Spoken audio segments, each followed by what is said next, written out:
Here is our main story on the Rated R Safety Show. Okay, so main story time on this lovely Whip-About Wednesday. No doubt about that, as we are hanging and banging and doing all the fun stuff that we get to do. No doubt about that. So anyways, as we're hanging out today, I want to talk to you real quick because you know that you and I do some very interesting work.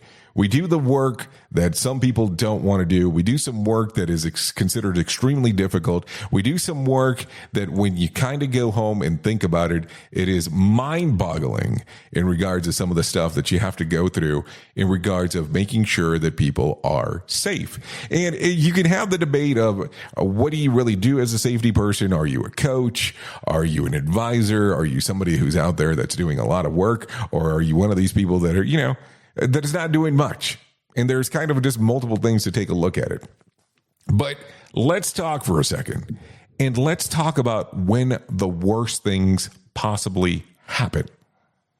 Because that's a subject matter to talk about. That's a subject to give some consideration to. When the worst incident happens inside of your workplace, who do people turn to? Well, most of the times, people turn to the safety department. And I'm talking about fatalities in particular. And it is a very dramatic event. It is a very emotional event. It will have a large impact on your organization. If you're a larger organization, it will have an impact at that particular level inside of where you're located. If you are at a portion where it's one of these places that you're a smaller company, it becomes very life-changing. And I'm not talking about because of the person that passed. I'm talking about the people that are still left there in regards of what's happening. Because, of course, I don't want to be sarcastic or anything during this time because it's such an important aspect. But, of course, the person that passed away, the family life of the people that are left behind, everything's changed there. And as we talk about this subject, trying to do that whole aspect of the recovery. And when I talk about recovery, I'm talking about the people that are left at the plant. I'm talking about the people that are left inside of the organization and how is that managed and how is that handled? Because it becomes a very difficult, if anything, I will even go as far as saying an extremely difficult thing. Because people are going to look at what the organization is going to do. They're going to look at it as, how is the family that was left behind being treated?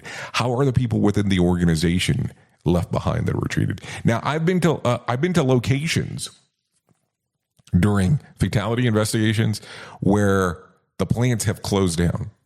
I have been where the plants have closed down from anywhere from several weeks to just a day. And some places have even been hours in regards of how it actually works.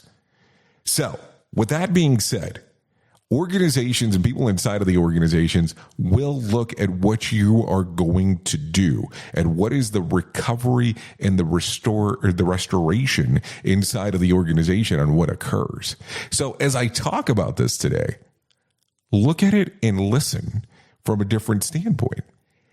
Recovery consists of how the people are going to be treated, what is going to be talked about. A retraining on how work is done is probably not the correct aspect of what needs to happen.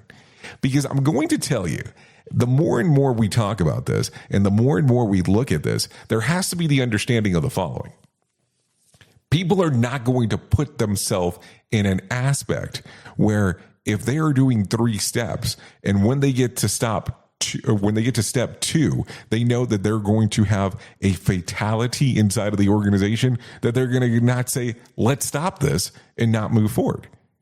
So it's not that it's predictable. And keep in mind that sometimes some of these odd things that occur inside of these work sites are normally related to some of the best workers that you have. And sometimes people have a very hard time understanding that. They look back from an aspect and they go, that can't be. But now that's how it is. That's how we look at it and go, no, that's what occurs from time to time. So keep that in mind as we are talking. Keep that in mind as you're inside of your organization and you go, what does the recovery of the organization look like? What will be the plan of actions to be able to move forward? I want you to think about that, because that is going to be an important aspect, because everyone is watching on what you're going to do. And I'm going to tell you, there is no correct answer. I cannot sit here this morning and tell you, hey, this is the correct way of doing this. This is the incorrect way of doing this.